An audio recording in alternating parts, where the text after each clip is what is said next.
Good morning friends, मैं doctor V K Mishra from gastro liver hospital Swaroopnagar Kanpur.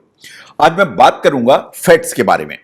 देखिए, अगर आपका प्रोग्राम यह है कि आपको वेट लॉस करना है, आप अपने वेट को कंट्रोल करके एंड थोड़ा सा वेट कम करना चाहते हैं, तो यह कभी नहीं किया जा सकता कि फैट आप पूरी तरह से बंद कर दें। जो रिसेंट स्टडीज हैं वो ये कहती हैं कि आपको अपनी जो डाइट है उसमें हेल्दी फैट्स को जरूर इनकॉर्पोरेट करना चाहिए in the journey to losing weight. तो वेट लॉस अगर करना है तो फैट भी चाहिए। अगर आप पूरी तरह से फैट बंद करेंगे तो वेट लॉस होगा नहीं एंड दूसरी प्रॉब्लम्स अलग से आएंगी। नाउ द क्वेश्चन इज कि कौन सा फैट आपको यूज करना चाहिए। आपको घी खाना चाहिए, आपको बटर खाना चाहिए, या आपको ऑलिव ऑयल खाना चाहिए। तो घी, बटर और ऑलिव ऑयल, इसको आज हम कंपेयर करके देखेंगे। नाउ जहां तक वेट लॉस का सवाल है, साइंटिफिकली ऐसा माना जाता है कि हमारी जो डाइट है उसमें adequate amount of fat is very essential. ये हेल्थ को भी ठीक रखता है एंड वेट लॉस को ऑप्टिमाइज करके चलता है। बहुत सारे ऑप्शंस अवेलेबल हैं as far as the fat is concern. वो हेल्दी ऑयल्स भी हैं, बटर्स भी हैं, और इनके बारे में हम सबसे ज्यादा बात करते हैं। लेकिन इन द रीसेंट पास्ट जो सबसे ज्यादा डिस्कशन का पॉइंट आया वो आया वास्तव में घी के बारे में। जो क्लैरिफाइड बटर है या घी है, it has really made a comeback and even in the western world जो घी का कंजम्पशन है is increase very very significantly. Now अगर हम तीनों चीजों को देखें, घी को देखें, बटर को देखें, ऑलिव ऑयल को देखें, तो these are good sources of fats. ये बात बिल्कुल सही है कि अगर हमें वेट लॉस करना है तो हमको कुछ ना कुछ फैट भी यूज करने ही पड़ेंगे। इस चीज को आपको समझने की जरूरत है। जो फैट्स हैं उसको पूरी तरह से बंद करके वेट लॉस को अचीव करना पॉसिबल नहीं हो पाता है। नो, जहां तक फैट का सवाल है, ये कॉन्ट्राडिक्टरी है, लेकिन ये बिल्कुल सच्चाई है। ये कॉन्ट्राडिक्टरी है इन द सेंस कि वेट लॉस करना है तो आपको फैट लेने पड़ेंगे। It is not contradictory. पहले ऐसा माना जाता था कि वेट लॉस करना है तो फैट को छूना नहीं है, लेकिन ये सही नहीं है। ये बात बिल्कुल सही है कि कुछ हेल्दी फैट्स हैं, उनको आपको अपनी डाइट में इंक्लूड करने की जरूरत है, क्योंकि ये आपकी जो कैलोरी बर्निंग की जो प्रोसेस है उसको फास्ट करके चलेंगे और जो वेट लॉस का आपका जो गोल है उसको अचीव करने में आपको हेल्प करेंगे। सिर्फ दो ही चीजें समझने की है कि what is the right kind of fat you should use and what is the right amount of fat you should use. अगर ये दो चीजों को आप समझ लें तो मान के चलिए कि जो फैट है वो आपकी जर्नी में आपको काफी मदद करेंगे।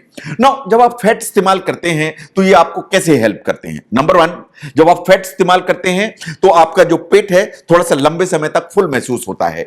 अगर ये फुल महसूस होगा तो you will be satisfied.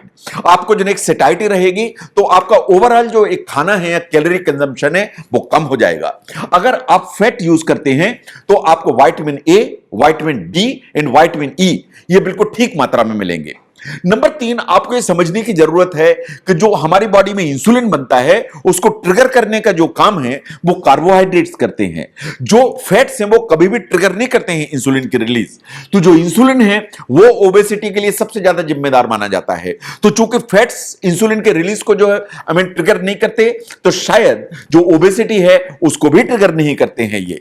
Now the question is कि घी, बटर एंड ऑलिव ऑयल, इसमें से आपको किसे यूज करना चाहिए, which one should you choose. Now सबसे पहले देखिए बटर। जहां तक बटर का सवाल है, ये अगर आप कीटोजेनिक डाइट फॉलो कर रहे हैं या कीटो डाइट फॉलो कर रहे हैं तो ये हाई प्रायोरिटी इंग्रेडिएंट है, ये आपको यूज करना ही चाहिए अगर आप कीटो डाइट फॉलो कर रहे हैं तो। ध्यान से, तो कीटो डाइट अगर आप फॉलो कर रहे हैं या कीटोजेनिक डाइट जिसे कहते हैं वो फॉलो कर रहे हैं तो आपको बटर यूज करने की जरूरत है। ये फ्लेवर देगा आपकी डिशेस को, और एक ग्रेट सब्स्टिट्यूट है फॉर द ऑयल, और टेस्ट भी देता है। ये बिल्कुल मिथ है और ये बिल्कुल गलत धारणा है कि जो बटर है ये हमेशा खराब ही होता है। अगर ये ठीक मात्रा में कंज्यूम किया जाए, मॉडरेट पोर्शन साइज में यूज किया जाए, तो बटर इज क्वाइट जो है ना healthy as far as the body is concern. जो बटर होता है इसमें बिल्कुल भी, या बटर यानी मक्खन, इसमें बिल्कुल भी ट्रांस फैट नहीं होते हैं। जो बटर है उसमें अच्छी मात्रा में vitamin A, vitamin D, vitamin E and antioxidants including calcium ये ठीक मात्रा में होते हैं। जहां तक बॉडी का सवाल है, ये क्विक एनर्जी सोर्स माना जाता है और ये बिल्कुल डेयरी प्रोडक्ट है। एंड साइंटिफिकली ऐसा माना गया कि अगर आप बटर यूज करते हैं तो वास्तव में ओबेसिटी का रिस्क नीचे की तरफ होता है। इनफैक्ट कार्डियोवैस्कुलर इश्यूज का जो रिस्क है वो नीचे की तरफ होता है। लेकिन आपको चीज समझने की है कि जो बटर है is very calorie dense, very calorie dense. तो 100 कैलोरीज जो है, एक चम्मच अगर आप बटर लेते लेते हैं तो उसमें 100 कैलोरीज होती हैं एंड 12 ग्राम उसमें फैट होता है। तो जहां तक बटर का सवाल है, ये वास्तव में बहुत कैलोरी डेंस है, तो इसके जो अमाउंट आपको यूज करना है उसके बारे में आपको बहुत ध्यान देने की जरूरत पड़ेगी। नंबर 2 पर आता है ऑलिव ऑयल। जहां तक ऑलिव ऑयल का सवाल है, देयर आर सॉलिड रीजंस जो ये कहते हैं कि ऑलिव ऑयल को जरूर जो है ना हेल्दी माना जाए और इसको जरूर न्यूट्रिएंट रिच ऑयल में से माना जाए। जहां तक मेडिटेरेनियन डाइट का सवाल है, जो ऑलिव ऑयल है इस one of the very strong जो है ना मेन कंस्टिट्यूएंट, एंड सबसे ज्यादा ऑलिव ऑयल यूज होता है तो मेडिटेरेनियन डाइट में। एंड जहां तक मेडिटेरेनियन डाइट का सवाल है, बहुत सारी स्टडीज ने यह कहा कि as far as the health is concern and overall heart health is concern, ये जो डाइट है is the most beneficial diet. तो जहां तक ऑलिव ऑयल का सवाल है, ये हेल्दी सोर्स है फैट का, ये वेट लॉस में हेल्प करता है, ये सेटाइटी को भी बढ़ा के चलता है, तो ये आपको हेल्प करता है। नाउ अगर आप 1 table spoonful of olive oil use करते हैं तो ये आपको 119 कैलोरी देता है, 119 कैलोरीज देता है and approximately 13.5 grams of fat देता है। लेकिन इसमें से ध्यान से देखिए, इसमें से सिर्फ 1.8 ग्राम सैचुरेटेड फैट है और बाकी पूरा का पूरा जो फैट है वो अनसैचुरेटेड फैट है। जैसा मैंने पहले भी कहा कि जो ऑलिव ऑयल है उसमें mono unsaturated fatty acids that है म्यूफा, वो सबसे ज्यादा होते हैं। तो सैचुरेटेड तो ऑलमोस्ट नेग्लिजिबल है, इट इज डोमिनेटली दी म्यूफा जो ऑलिव ऑयल में होता है। इसके अलावा अगर आप extra virgin olive oil use करते हैं तो इसमें एंटीऑक्सीडेंट ठीक मात्रा में होते हैं। यह बात बिल्कुल सही है कि इसके lots of potential health benefits हैं अगर आप extra virgin olive oil use करते हैं तो। नंबर 3 पर आता है घी। जहां तक घी का सवाल है, ऐसा माना जाता था पहले कि अगर आपको वेट गेन करना है, मोटे होना है तो घी खाइए, घी के पराठे खाइए, घी को जो है अच्छी मात्रा में इस्तेमाल करिए ना। बहुत सारी स्टडीज ऐसी आ रही हैं वर्ल्ड ओवर जो ये कहती हैं कि घी का जो यूज है वो पर्पसफुल वेट लॉस उसमें हेल्प करता है। It's a very good source of the fat soluble vitamins as vitamin A, vitamin D, vitamin E and vitamin K. जहां तक घी का सवाल है, इसका हाई स्मोक पॉइंट है। चूंकि स्मोक पॉइंट इसका हाई है तो आप इसको कुकिंग में यूज कर सकते हैं।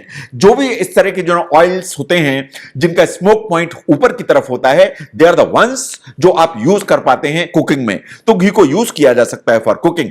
जहां तक घी का सवाल है, जो प्योर फॉर्म है फैट का, इसमें ना तो केजीन है ना इसमें लैक्टोज है।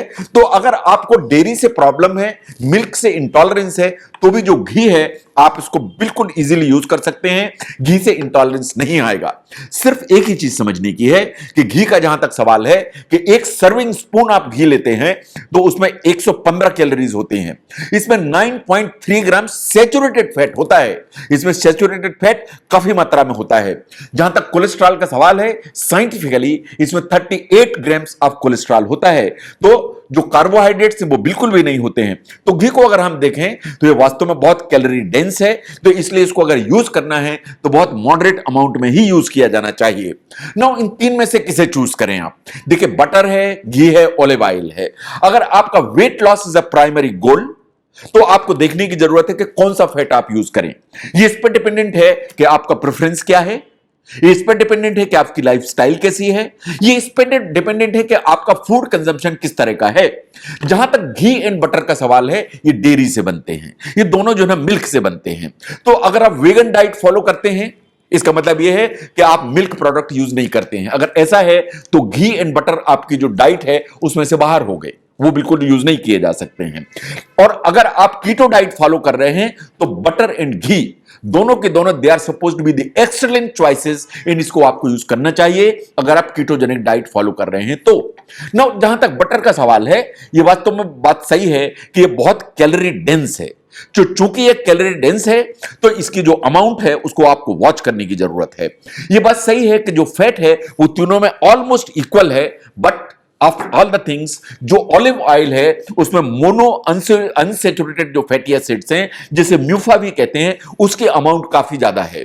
उसमें जो सैचुरेटेड फैट्स हैं उसकी अमाउंट जो है ना बहुत कम है। तो चूंकि इसमें अनसैचुरेटेड फैट्स या म्यूफा ज्यादा है तो हेल्थ के लिए ज्यादा बेनिफिशियल एंड जो है ना हार्ट के लिए ज्यादा बेनिफिशियल माना जाता है। ये बात सही है कि आप ऑलिव ऑयल यूज करें एंड चाहें तो टेस्ट के लिए थोड़ा सा घी, थोड़ा सा बटर भी इस्तेमाल कर सकते हैं, सो दैट आपकी जो पेलेटेबिलिटी है वो बढ़ जाए। तो यह बात सही है कि जो वेट लॉस की जर्नी है उसमें ऐसा नहीं है कि आपको फैट को 100% अलग करना है। आपकी वेट लॉस की जर्नी में आपको वेट को मेंटेन करने में फैट तो चाहिए ही चाहिए, और जो फैट्स हैं they have to be healthy. जो हमारे पास में ऑप्शंस हैं वो हैं घी, बटर एंड ऑलिव ऑयल। ऐसा लगता है कि ऑलिव ऑयल में मुफा या मोनो अनसैचुरेटेड फैटी एसिड्स उनकी अमाउंट ज्यादा है, तो उनको शायद जो है प्रायोरिटी मिलनी चाहिए अगर आप वेट लॉस की जर्नी में हैं। तो अगर आप समझते हैं कि वेट लॉस की जर्नी में कौन सा फैट यूज करना चाहिए, उसको समझने में यह वीडियो आपको हेल्प करता है, तो जरूर शेयर करें। मैं doctor V K Mishra from gastro liver hospital, Swaroopnagar, Kanpur. Thank you very much.